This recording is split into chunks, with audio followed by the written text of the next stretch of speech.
Welcome back to pregame.tv. We're going to the Big 12. We're looking at Texas Tech at West Virginia. This is going to be Ken's free play. Just kind of setting the table here, guys. We've got a Texas Tech team 6-0 and they're rolling. You know, great job, first-year coach Kingsbury down there. Is this a possible, you know, I'm a guy who likes to look at situations and everything. Is this a possible look-ahead spot for Texas Tech? They've got Oklahoma coming up next, and the way the Big 12's unfolding, Texas Tech, if they take care of business here and manage to pull a win off at Oklahoma, they're in the driver's seat for the Big 12. Yeah, who would have thought that in Kingsbury's first season there? And they've played very well, but let's take a look at the schedule. I mean, the only good team they played was TCU when they were outgained in that game. On the road, they played at SMU and Kansas. Not exactly murderer's row there, so we'll find a lot about them in this game. But, you know, West Virginia, has there been more of a Jekyll and Hyde team? I mean, one week they get crushed. The next week they look pretty decent. Then they get crushed again. Last time out against Baylor, 884 yards of offense for Baylor. Good news is they had a week off. Yeah. Can they really correct that in 1 week? And you got a similar type of offense in the Big 12. You got a lot of these passing offenses. And, you know, they haven't looked good against them this year. 15.4 yards per pass completion against them. That's 3.3 better than the FBS average. So they're really having problems in the passing game, and they're taking on a team right now that can pass the ball pretty well. Absolutely. And as far as Texas Tech, you know, one of the things that I look at whenever I say, is it a look-ahead spot and that who do they got next, you always have to look and say, okay, before we say it's a look-ahead because of who they have next, you got to make sure and look at the game that these two played last year.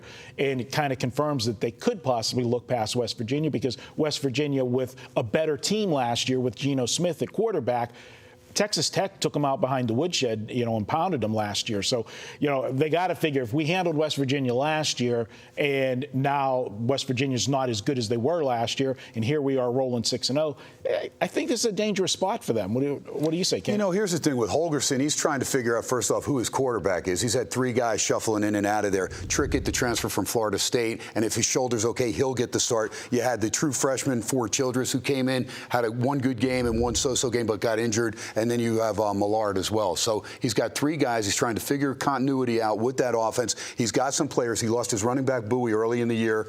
He has some receivers. Has the kid, Charles Sims, who transferred over from Houston. We know he was the all-everything back for Case Keenum's senior year. But Charles Sims is a guy that's very versatile. One of those guys gets out of the backfield, catches a lot of passes. So he's a playmaker.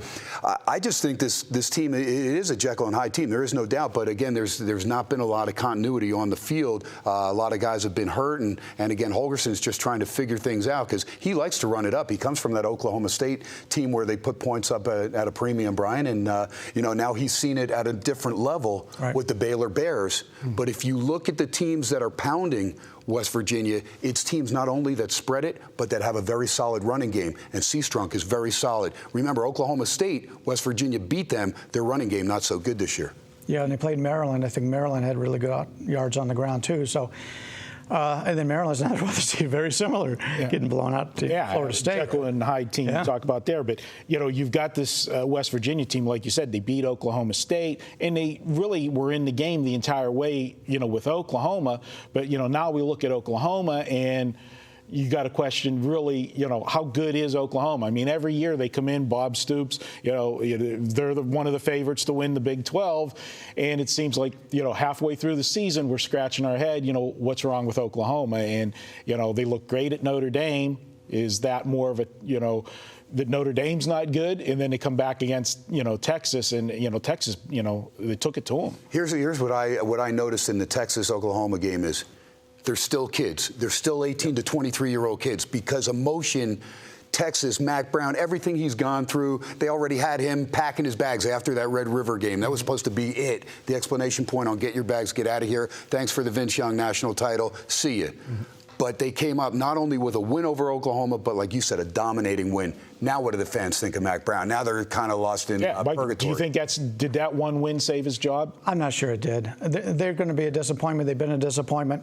I mean, even Phil Steele come out before the season started, and he said this is the team who's going to win the conference. And you take a look at, he's been an excellent Phil Steele recruiter. also told me Notre Dame, or USC, my boys, were going to win the Pac-12 and possibly go to a BCS. Well, the problem is, and we love Phil. I went to high school with Phil. He's grading off of the talent, and these are two, USC and Texas are two very talented teams. What he's not grading enough on is the coaching. And the quarterbacking. And well, obviously the quarterback. But when you bring in enough 4-star, 5-star recruits, he's going to rate you very high, and that's what he does. I've seen it each and every year. He has the same team. I mean, USC, every year he's got in the top 5. Ohio State, he's always got in the top 5. These are guys that programs just recruit really well. Right. But you're not always going to have a great coach, and you're not always going to have a great quarterback. And if you don't have either in USC's situation, you're going to be in this. Absolutely. And a great coach is going to make a mediocre team play above their heads. Look at Kansas State. Yep. We thought they were going to be really down, and they've given Bill everybody Snyder a just tough continues. Baylor all they wanted, and I like that K-State team. They covered for me easy against Okie State. All right, Ken, let's make this one official. All right, let's go for 2. And I did love Cliff Kingsbury when he was quarterbacking over there at Texas Tech. I mean, under Leach. I mean, that's just a fun team. That was really one of the first run-and-shoot teams that, the rest of the Big 12 you would watch when they played at Texas or in Oklahoma. And those teams are like, are you kidding me? You're just going to spread it wide. And the spacing that they had with the offensive linemen, a little wider. Just a lot of fun. And I loved Kingsbury. And he was one of those gunslingers and just got that ball out there quickly. And it's good for the guys in Lubbock to get him back home because that program was dying under Tuberville. Even though Tuberville brought in a couple athletes, still, that team was sinking slowly and getting away from what was known to be that style of play at Texas Tech, that wide open, let's get the guns out and shoot them up and let's go for it. I think this Texas Tech is good. This team is good, but they're not great. And they did a lot under Davis Webb last week against Iowa State. He threw for 415, 3 touchdowns, and 1 interception. But Baker Mayfield, the walk-on, was actually the guy that was getting most of the work, and he is back and should be ready for this game. Again, they have him listed as questionable, but either way, you're going to get points on the board. They're going to spread them out. They're going to open things up. Washington and Williams, 2 decent backs, but a couple guys that don't get a lot of action. And again, not the same type running game that you're going to see with a Baylor, a Seastrunk that's going to, put over 200 yards himself on the ground like he did last week against West Virginia. Amaro and Ward, 2 outstanding receivers. There is no doubt this is Texas Tech's strength. Quarterbacks are good, but when you have 2 great receivers, Amaro and Ward, these guys will make plays for you. And then you have Grant and Marquez, a couple guys that are also good second-tier receivers. So solid receiving core for Texas Tech. Now, you're thinking all these great things got to be on Texas Tech. No, there's certain times you get your feeling. You just get that gut feeling that this is the time that Texas Tech is going to go down. I just have that feeling West Virginia is going to duplicate the effort that they had against Oklahoma State in Morgantown and take care of business. Morgantown is still a great home field advantage. Those fans are still out there. They'll be sold out. They'll be there in number, and they will be loud, and it will be tough. Does not matter if it's Webb. Does not matter if it's Mayfield. Both those guys have not been in an environment like that. As you heard Bryan Leonard talk about the road games at SMU, the opener, which everybody was kind of wait and see. Let's see what these 2 teams are doing. A lot of people like June Jones in that opener. And then at Kansas, we know Charlie Weiss's team really struggles from the defensive side of things. So I think West Virginia, coming off the bye week, just like Central Florida going into Louisville, coming off a bye week, could take care of business. Again, I'll look for Trickett to get the start if he's okay, if the shoulder's okay. A little more leadership there, the transfer from Florida State. But again, if it's Childress, if it's Millard, again, I'm going for the feeling that the game plan is going to be there, and either one of these 3 from the quarterback helm will be okay. Charles Sims is my man. Talked about him, the transfer from Houston. Love to have that guy, kind of like the Burt Jones, the Lydell Mitchell guy that's going to get out there, receive the passes he can run, likes to get out in open space, have some good receivers in Carswell, White, and Shorts. Those 3 guys, good enough. And again, I don't look for West Virginia to put up 45 in this game. I'm looking somewhere similar score like against Okie State, somewhere in the neighborhood of 34-21 West Virginia. That'll be my play. Pregame.tv. Sometimes you look at stats and everything points to one team, but you get that gut feeling that this is the time that they're going into an environment that they're going to be ambushed because, like Texas, Oklahoma, it showed us, they are kids. They are 18 to 23-year-old kids, unless they're BYU. Then, I think this is one of those cases, Brian and Marco, where I think they're in trouble. Yeah.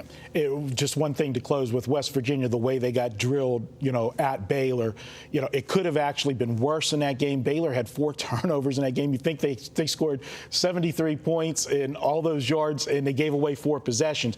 But on the flip side to that, you talk about situational wise, and you know how the coach for West Virginia, the ties to Oklahoma State, him beating Oklahoma State the week before, it was a natural letdown spot for West Virginia. So 2 weeks to prepare. It sounds good, Ken. Ken says to go ahead, take the live home dog on Saturday. See if he catches Texas Tech. Looking ahead to that big win, or the big game coming up in Oklahoma next week, which have ramifications up and down the Big 12. We're going to come right back next. We're going to hear from Bryan Leonard. He's got a free pick. We're going to do Auburn at Texas A&M. That's up next. Pregame.tv.